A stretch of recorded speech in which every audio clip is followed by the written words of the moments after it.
Listen, you've seen him floating around, his presence a mere specter as the hairs on the back of your neck stand, cheeks clapping in the wind as he rounds a corner before they make perfect eye contact with you. They're the void that stares back, its silence a resounding, all-consuming cacophony.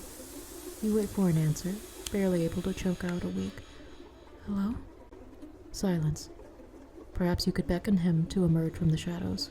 Speak like humans do. That is, if he is human. He calls himself Miguel O'Hara. Interesting name, you think to yourself. You've only been able to capture glimpses, but the sight of him has imprinted itself upon the surface of your mind, settling into the grooves of your mind. And maybe, just maybe, you don't hate having him around.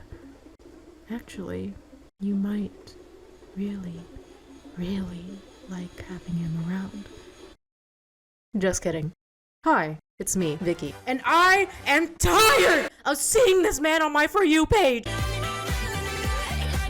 Please, I'm begging you, make it stop. Take me back to Trigon Stampede TikTok. I miss my husbands. I can't bear the distance anymore. Unlike most Spider-Man fans out there, I didn't know anything about Miguel O'Hara until I watched Across the Spiderverse. So I clearly had no connection to this man. Then, the day came when I dragged my boyfriend to the theaters on Ticket Stub Tuesday, praise AMC, the cheap old upholstery of my butter-laden seat forming around my butt. The lights would dim, the audience lulling to a sea of whispers until silence took over. A moving masterpiece took over the screen. A world of watercolor filled my eyes. The familiar awe that possessed me in 2018 reawakened in the form of an inspired phoenix, taking my heart with it as it soared into the air alongside Gwen, Miles, Toby, and Pavither. It felt good to be a kid again. Then he showed up. Miguel's back was strong, wide as it threatened to break through the edges of the theater's screen, a man who cradled the world on his back. His voice is smoky, weary. He bore fangs. He tore through dimensions with claws that cared not for the very laws of physics they broke, its intentions remaining singular. Stop Miles Morales. Yeah, this guy's entrance was cold. Not for me. But why is it that so many thirsty guys, gals, and non-binary pals seem to be ready to let this man teach them how to drive stick? What hold does Miguel O'Hara have over these people? I mean, I understand that there was hype dating back to the post-credit scene of Into the Spiderverse, since that was the first good look we'd get of Miguel, but I didn't think it would get like this. Cut slightly curved upwards, base is number C7AC9B, and tip is number B6705B, slightly trimmed but he rarely has time, 7.6 inches flaccid, it's 8.1 inches erect, girth is 4.2 inches. Hello? My honest reaction. His claws come out when he's overstimulated until his cock gets carpet burn. My Discord kin. What the fuck? Till my throat is sore and knees are bruised. But if I was a thirsty little miss, fiending for the finest cut of beef from the butcher, and he went from this to this, I'd consider Miguel Thanksgiving, but unfortunately I still don't like turkey. Okay, but maybe I'm being unfair. Let me think on it. Well, he's hot. He's a tragic, lonely man mourning the loss of his family while trying to hold the threads of the universe together. He is a weary, battered man without a shoulder to cry on. And, you know, Oscar Isaac voices him. Yeah, that'll do it. He's a giant made of muscle, yet he's always on the verge of a breakdown. He has this air of implacable dread, but he won't ever let anyone get close enough to ease. But all of that changes in an instant the moment he's challenged. And it falls away. And maybe there's this underlying sexual fever to him in the way he's chasing after a 15-year-old while on all fours, red-hot fury igniting his eyes. Yeah, not for me, but there absolutely has to be a reason why people would lay down their dignity in front of a bus so willingly. And that's what we're going to break down today. I firmly believe that the key to creating a successful husbando is good character design and strong writing. Strong writing can encompass anything ranging from maintaining an engaging theme to creating relatability with said character. And good character design is meant the minimum of communicating said concepts. As in the case of the Miguel O'Hara, however, he was designed by a horny artist who had something to prove. To understand the proliferation of this fandom, we're going to explore the nexus of Miguel O'Hara worship. TikTok. Normally, I would dive into all of the classic fandom spaces like Twitter, Pixiv, Archive of Our Own, Instagram, DeviantArt, but TikTok was already enough of a vortex of where all morality goes to die, so she'll be the star today. Before we butterfly this man's butt cheeks to get to the ooey gooey center, make sure to hit the subscribe button and be sure to turn on notifications. The YouTube gods deserve a sacrifice and we must feed their human brutes. For those of you who have made the cardinal mistake of not seeing Across the Spider-Verse, there's a door. Or if you're like me with no familiarity with Spider-Man 2099, I'll do my best summarizing Miguel's backstory as succinctly as possible. Miguel O'Hara is one of the many Spider-Men scattered throughout the multiverse, and his story starts in 1992 with issue number 1 of Spider-Man 2099. Like his name implies, Miguel is from Nueva York of Earth 928 of the year 2099. Ever since he was un pequeño pain in the ass, Miguel demonstrated an affinity for the sciences. This gifted intellect would give him the wings to ascend to the heights of being accepted to the Alchemex School for Gifted Youngsters, right before ending up at the doors of Alchemex himself. There, Miguel lands himself a position as the head geneticist of Alchemex's genetics program. After witnessing the man-made horrors of corporate science, Miguel attempts to leave Alchemex until he is poisoned by Tyler Stone, vice president of Alchemex's research and development department, and his actual biological father. It is so dicey up in here. The poison just so happens to be this highly addictive drug called Rapture, the kicker being that the drug is only created by Alchemex. So, Miguel is trapped in quite a bind where he has to suckle off the tit of Alchemex like a parasite until a thought occurs. He's going to genetically reset his body to rid himself of his addiction. And you know, one thing leads to another. Miguel's experiment goes awry and suddenly he's 50% spider. These spider powers give him superhuman strength, speed, stamina, reflexes, agility, healing factor, and organic webbing matter. Though he's seen using fangs, it isn't for draining, but instead paralyzing foes. Since he wasn't infused with the powers of a spider via bite like the other spider people, he injects himself with spider DNA to keep his powers active. He handles it interestingly. Miguel acknowledges the shit show Nueva York is in, so he becomes Outworld's only Spider-Man. And then the Spider-Verse happened. Now, for those of you who have watched Across the Spider-Verse, bring it in. Like a baby last night. This backstory is missing an integral part of his character, his canon event. Miguel, like all spider people, is cursed by character development. The second act of the film features Miguel opening up to Miles about how he was the cause of a universe's collapse. After discovering the existence of a universe where a version of himself is living happily with his daughter, Miguel commits a cardinal mistake. He takes the place of that Miguel. For an undisclosed amount of time, Miguel lets himself live in this fantasy where his daughter is laughing with him, sitting beside him, and playing soccer. He plays the role that was constantly out of his grasp, until this reality would too come to an end, leaving him to grasp at the fading remains of his daughter as that universe collapses around him. He's left cold, bitter, and emboldened to prevent the same fate from happening to anyone else. Miguel refuses to be personable, protecting his feelings in an ironclad wall of sarcasm, distilling his entire existence down to a man obsessed with keeping the universe from falling apart every single second. So let's talk about Miguel's ass. That's quite big. Impressive. This man is a double caked up boy on a Tuesday, clenching hard enough to grip air. If there was a competition of grip strength between his glutes and a bear trap, well, let me just say, the bear trap isn't the one with the impressive handshake. Miguel's biceps are built like braided silver, woven into a tight formation without a single gap to be seen as they pulsate with every flex. Please put me down. His massive chest is chiseled from countless hours of benching the responsibilities of the universe. Oh, and his face. This baby was rated the best seat on this side of Earth 928B. People talk about diamonds being multifaceted, but Miguel's cheekbones got more planes and curves than your average Picasso. Oh, and his eyes. Not a single thing behind them. As you can probably glean from these actions that warrant me a place on the NSA watch list, Miguel was destined to a fate of sodden panties. The qualities of his writing are reminiscent of Byronic heroes, and oh yeah, your girl did some research. If you're wondering what a Byronic hero is, you've probably encountered them if you've consumed media in any way, shape, or form. Think of Mr. Darcy from Pride and Prejudice, Mr. Rochester from Jane Eyre, Angel from Buffy the Vampire Slayer, technically Beast from Beauty and the Beast count? This Is My Life Now. As defined by dictionary.com, a Byronic hero is a type of fictional character who is a moody, brooding rebel, often one haunted by a dark secret from his past. The term describes the type of main character found in many fictional works by Lord Byron, who is said to have had this type of personality.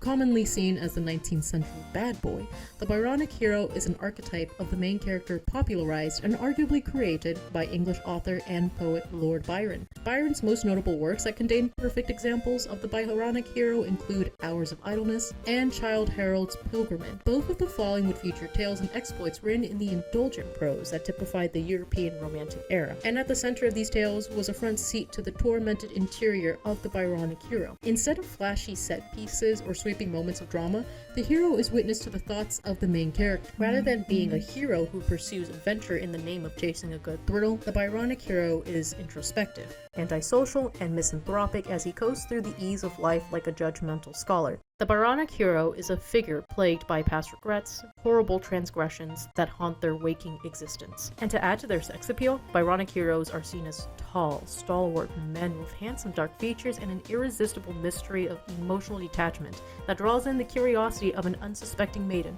Interestingly, there have been additions to the canon of the Byronic hero that touch upon their sexuality. Beneath the perceived lack of humanity, the Byronic hero sometimes struggles to keep his animalistic urges to himself, be it literal or metaphorical. In some cases, the antisocial proclivities of the Byronic hero isn't due to world weariness or general disdain for humanity, but out of a sense of duty to protect society from himself. Or perhaps he fears the taboo nature of his sexual appetite may get the better of him, thus keeping people at an arm's length. And no one else captures this archetype better than a certain actor. Oliver Reed was an English screen actor known for his prolific career during the 1950s to 1960s, especially for his work in Hammer horror films. To say that his upbringing bled into the landscape of his film portrayals and television work is an understatement. As a child, Reed was constantly expelled from various boarding schools, probably due to his distrust of authority, be it institutional, societal, and individual. His rebellious mindset extended to his performance training, opting to avoid the classically trained British stage tradition and instead worked as a screen actor. With an upper-class pedigree befitting that of an English gentleman, Reed became the effortlessly cool, roguish, aloof, and mystery individualistic rebel. His deep, booming voice, thousand-yard stare, and physicality created a Byronic kind of charisma that captured the adoration of British audience members. Like, listen to this promotional biography for Captain Clegg. Oliver Reed, at the age of 28, is 6 feet tall, with coal-black hair and cornflower blue eyes, and smolders with the sort of banked sexual fires that are guaranteed to cause conflagration in the hearts of female movie fans. Thank goodness writers only need one hand to do their job, Jesus Christ. This is Miguel. I had a whole paragraph typed out trying to be as coy as possible, but I don't care. This is Miguel. Traumatized man with a pessimistic worldview? Check. Brooding bitch who can't smile? Check.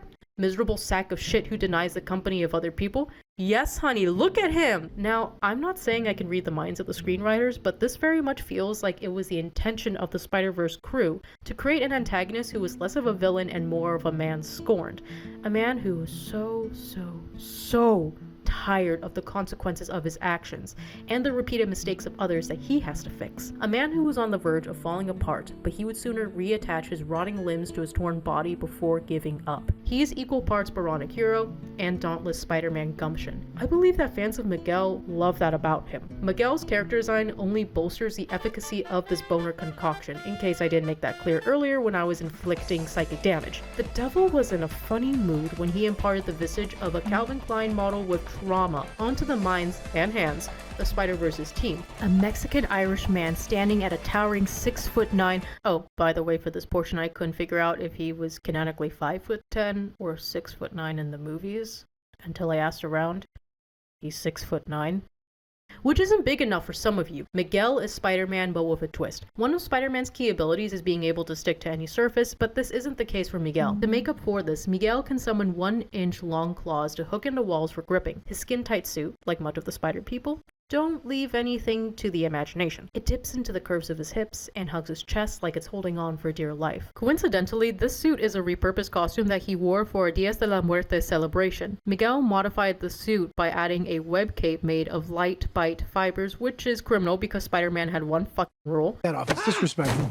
Emblazoned in red against his blue suit is the version of the Spider-Man insignia resembling a noble false widow, which is fitting when you consider that it's a very venomous species. The spider bears its fangs and juts out in sharp angles like fissured patterns onto his shoulders and back that look ready to cut. His back, already so sculpted and built, makes the spikes and markings on his back look more like a cobra ready to strike. The stripes lead to the blades that flare out from his arms, completing the silhouette of the spider on Miguel's chest. Being made of brute strength, Miguel uses these blades to slash and cut down enemies like a hot knife through butter. Everything about the markings on Miguel's suit are razor sharp to intimidate, and this includes his eyes. Instead of being shaped like diamonds or almonds, we only get a neon outline that moves expressively like a light projection. The lighting of his sharp eyes match the illuminated pattern of his suit, which also resemble the look of circuit lines. And if this seems weird, that's because Miguel's suit is a holographic projection. To prevent the suit from tearing, Miguel used unstable molecule technology to absorb any impact as a way to reinforce the suit, because, as he said himself, anything goes in the year 2099. Now, if we break down the planes of Miguel's face, his prominent forehead is a rectangle that is cradled by strong, thick brows. When we move down, his deep brown, sometimes red eyes are set in trapezoid-shaped eye sockets that glare more than they stare. The sunken eyes are half-lidded, shrouded constantly in a state of perturbed weariness. Fictional men get me lyrical, shut up! And with his brows constantly furrowed, his glare is drenched with malice. Miguel's cheekbones form these perfect little rhombuses that cast a thick shadow against his defined jawline. To indicate that they sit high on his stupid little face, thin lines extend from the bottoms of his cheeks to the sides of his chin. Trapezoids and triangles are contrasted by more organic shapes, like circles, to create a face with indigenous features to capture Miguel's Mexican heritage. Another thing to keep in mind is how Miguel also possesses facial structure associated with male attractiveness. Now, because his face is in perfect symmetry, that is already a point in his favor. However, in this excerpt from The Biology of Beauty, The Science Behind Human Attractiveness by Rochelle M. Smith, a research study consisting of 42 female undergraduate students were asked to rate photos on levels of attractiveness. These levels of attractiveness were based on sex appeal, trustworthiness, impulsivity, helpfulness, and wealth. In this research, the women rated the more masculine faces with broader jaws, larger brow ridges, and cheekbones as the more attractive faces due to being perceived as healthier, which, when taken into consideration with Miguel's figure, makes perfect sense. I love looking at the sketch lines of his face because that alone serves as a guide on Miguel's facial proportions, like how his lips and his nose are the same width. It's great stuff, but it gives him this rough and incomplete look, maybe as a reference to how he was an interloper in another universe. With the sketch lines superimposed upon his 3D model, they resemble the drafting lines of an architecture sketch. And side tangent, I've noticed that this seems to be an element that he also shares with the Spot, the main antagonist of Across the Spider-Verse. If this is a visual hint that both characters are people that don't belong in their universes, I need to see what they're going to do with this in Beyond the Spider-Verse. Like, are we going to find out that Miguel has become the very thing he fears and that he is the true anomaly that needs to be put down? Or is it that he and Spot's fates are intertwined? Anyway, now can we talk about that hair? It does this cute thing of flaring out like horns when it's pushed back, and it's a little messy yet structured. Some strands of his hair are out of place, probably because he constantly runs his hand through his hair when he's stressed. A great example of character acting in my opinion. I'll throw him a bone. I have a soft spot for hair like this already, but I think it's perfect for a workaholic like Miguel who doesn't have the time or patience to put in extensions when he has an entire organization to lead. And much like his face, his hair is balanced to maintain the visage of an organized yet exhausted leader, especially if he's in charge of people who all think they're the funniest person on this face of the earth. If his physique says anything, it's that Miguel values practicality and performance above all else. We touched on it earlier, but Miguel was designed with bodybuilders in mind, according to this article featuring character animator Danielle Pozo. It's evident in the way his traps sit like an unbreakable bridge that connects his massive shoulders, causing his body to form a perfect inverted triangle. And for those of you from my Rise of the TMNT video essay, you'll remember when we went over shape language. Triangles in particular, because of their sharp angles, are used when you want to make characters look dangerous or unpredictable. If you're feeling spicy, you can add an additional point to turn the triangle into a diamond. In the case of Miguel, it's found scattered throughout his body. He toes the line between a broken man fans want to preserve and protect, but they also want to be dominated by him. And it frightens me. However, when we look at his early concept art from as far back as 2020, there are more attempts to capture the likeness of Oscar Isaac. And to the artist, thank you for that. Miguel girlies didn't have a chance. They were copying from the blueprint of some of the finest men walking this earth. Why is my seat singing? I don't blame you for falling under the devil's sway. When we look at these early concepts by T.B. Choi, it's a stunning likeness to Oscar, down to the sunken eyes and cute little Cupid's bow. Obviously, there are traces of Miguel sprinkled in there, like the derisive scowl and red eyes. The trade-off of being half spider leaves Miguel with sensitive eyes, thus the crimson instead of the chestnut. I know this term has been thrown around a lot these last few years, but they didn't need to hit him with the daddy ray. The gray streaks, the 5 o'clock shadow, the glasses, the designer under eye bags. My throat? Really? That's what we're going for? As much as I love these, character design goes beyond making a character attractive. Let's be honest. When we look at Oscar and Miguel side by side, the designers were focused on taking the base of Oscar's rounded square face and smashing triangles in it to make Miguel. Because even though the early designs were very, very good for resting my cheeks on, it lacks the distinct masculine edge that Miguel's final design has. And obviously, Oscar doesn't walk around looking like a juiced up Dorito, and that's fine. But if you need to create a hulking threat to chase after Miles, whip out the bicycle pump, honey. Miguel's unstoppable body is a key part of his role as a villain. I think he looks like a pinup, but there's more than just fan service going on here, because Across the Spider-Verse features Animal Planet footage of a grown-ass man chasing after a little-ass boy. It is essential to put the audience in Miles' position. Third act of the film focuses on Miguel's terrifying pursuit of Miles through Nueva York, all while hundreds of spider people join the hunt. Miles has a tiny deer-like frame of thin limbs scrambling to run away from Miguel, who's chasing after him on all fours like a starved lion, but I know that there are some of you godless heathens who saw that scene where Miguel whispered insults into Miles' ear and thought, lucky bitch. Most spider people would pull off gymnastic stunts, fluid movements to maneuver like a dancer or ice skater midair like Gwen, but not Miguel. Miguel tapped into the doggy amygdala and opted to use all 4 limbs because 2 just wouldn't cut it. His body is much larger than the average spider person and is more well suited for blunt use of force. Miguel's increasingly messy movements are an interesting way to measure his mental decline throughout the movie, as his patience is constantly tested, which honestly I would also partially attribute to the efforts of the animation team, because wow, they did a great job, and a strong reminder that Miguel is tap dancing between the line of professionalism and insanity. Logical intent aside, the muscles are nice. Very nice. But I still refuse to fall victim. I want to go back to the Oliver Reed portion of this video, because his role in Curse of the Werewolf captures his rabid attraction to Miguel. Miguel's personality is in a constant tug of war where he's always curating this image of a pragmatic leader, like we said, but he's piloting a body of a tank that's poised and ready to steamroll over everything in his path. This is similar to how Reed's character in Curse of the Werewolf is a man fighting back his bloodthirsty werewolf alter ego, and then compensates by appearing as an aloof and educated man. It toys with the fantasy of being the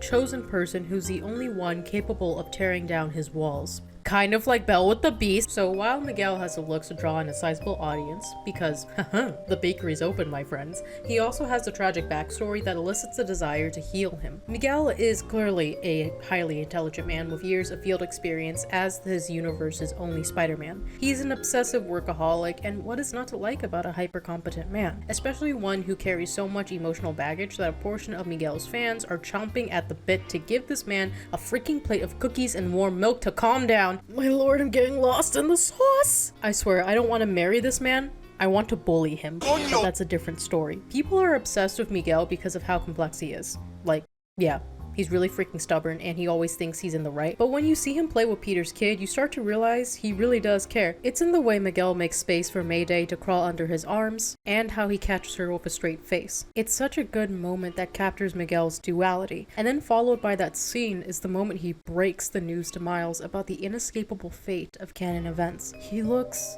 so much softer as he attempts to reason with Miles, shedding his acerbic retorts from moments ago when they were discussing the Spider-Verse. And the twisted part of this exchange is realizing where Miguel is pulling these feelings from. The love he had for his daughter in another universe that no longer exists. Though Miguel is an antagonist, it doesn't mean he's a villain. I strongly believe that making an attractive character can only go so far if there isn't any quirk or personality behind it to make a lasting impression. You've seen it before if you watch anime. Every anime season brings a waifu with the shelf life of milk, and usually she's a dressed up pair of tits and ass devoid of a hook to make her more than just merch. The crew behind Across the Spider-Verse, for lack of a better word, frightened me. They've pressure cooked Miguel until he metastasized into the coolest baddest bitch on the block, and yet they found it within themselves to treat him with the dignity of some of the richest character writing I've seen in children's media. And who better to be TikTok's newest